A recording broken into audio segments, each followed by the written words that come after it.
सियावति रामचंद्र की जय, उमापति महादेव की जय, पवन सुत हनुमान की जय। कि भय बिकल अबला सकल, दुखित देख गिरि नारी, करे बिलापु रोदित वदति, सुता सनहु संभारी। बोलो सियावति रामचंद्र की जय। कि हिमाचल की स्त्री मैना को दुखी देखकर सारी स्त्रियां व्याकुल हो गई। मैना अपनी कन्या के स्नेह को याद करके विलाप करती, रोती और कहती थी कि नारद कर मैं काह बिगारा, भवन मोर जिन बसत उजारा, अस उपदेश उमा जिन दीना, भोर बरे लागी तपुगीना। कि मैंने नारद का क्या बिगाड़ा था, जिन्होंने मेरा बसता हुआ घर उजाड़ दिया, और जिन्होंने पार्वती को ऐसा उपदेश दिया कि जिससे उसने बावले बर के लिए तप किया। सोचे उनके मोह न माया, उदासीन धनु धाम न जाया, पर घर गालक लाज न वीरा, बांझ की जान प्रसेव की पीड़ा। सचमुच उनके न किसी का मोह है न माया, न उनके धन है न घर है, और न स्त्री ही है। वे सबसे उदासीन हैं, इसी से वे दूसरों का घर उजाड़ने वाले हैं। उन्हें न किसी की लाज है न डर है, भला बांझ स्त्री प्रसव की पीड़ा को क्या जाने। कि जननी बिकल विलो की भवानी, बोली जुत विवेक मृदुबानी, हस विचार सोचे मति माता, सोई न टरे जो रची विधाता। कि माता को विकल देखकर पार्वती जी विवेक युक्त कोमल वाणी बोली, है माता, जो विधाता रच देता है वह टलता नहीं, ऐसा विचार कर तुम सोच मत करो। कर्म लिखा जो बाउर ना हूँ, तो कत दोष लगाओ काओ, तुम सन मिटे के विधि के अंका, मातु व्यर्थ जन ले हु कलंका। कि जो मेरे भाग्य में बावला ही पति लिखा है, तो किसी को क्यों दोष लगाया जाए। है माता, क्या विधाता के अंग तुमसे मिट सकते हैं, वृथा कलंक का टीका मत लो।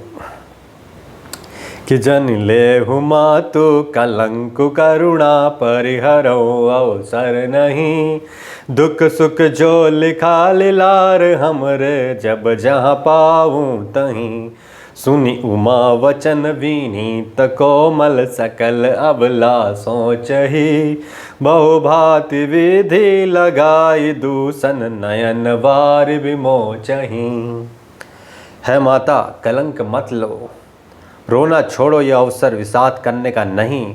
मेरे भाग्य में जो सुख दुख लिखा है, उसमें वहाँ जाऊंगी, वहाँ पाऊंगी। पार्वती जी के ऐसे विनय भरे कोमल वचन सुनकर सारी स्त्रियां सोच करने लगी, और भांति भांति से विधाता को दोष देकर आंखों में आंसू बहाने लगी।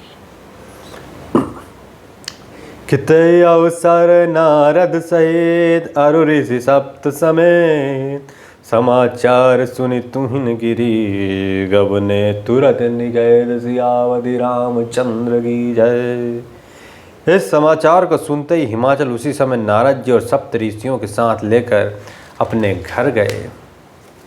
कि तब नारद सभे समझावा, पूरब कथा प्रसंग सुनावा, मैना सत्य सुनो मम मानी, जगदम्बा तब सुता भवानी।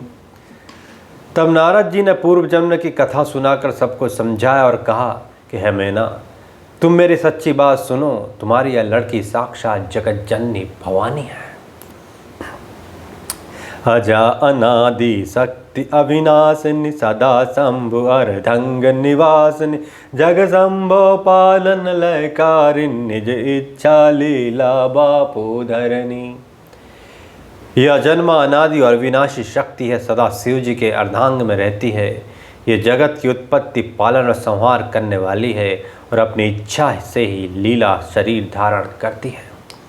कि जन्म प्रथम दक्ष ग्रह जाए, नाम सती सुंदर तनु पाए, तहों सती संक्रहे विवाही, कथा प्रसिद्ध सकल जग मा।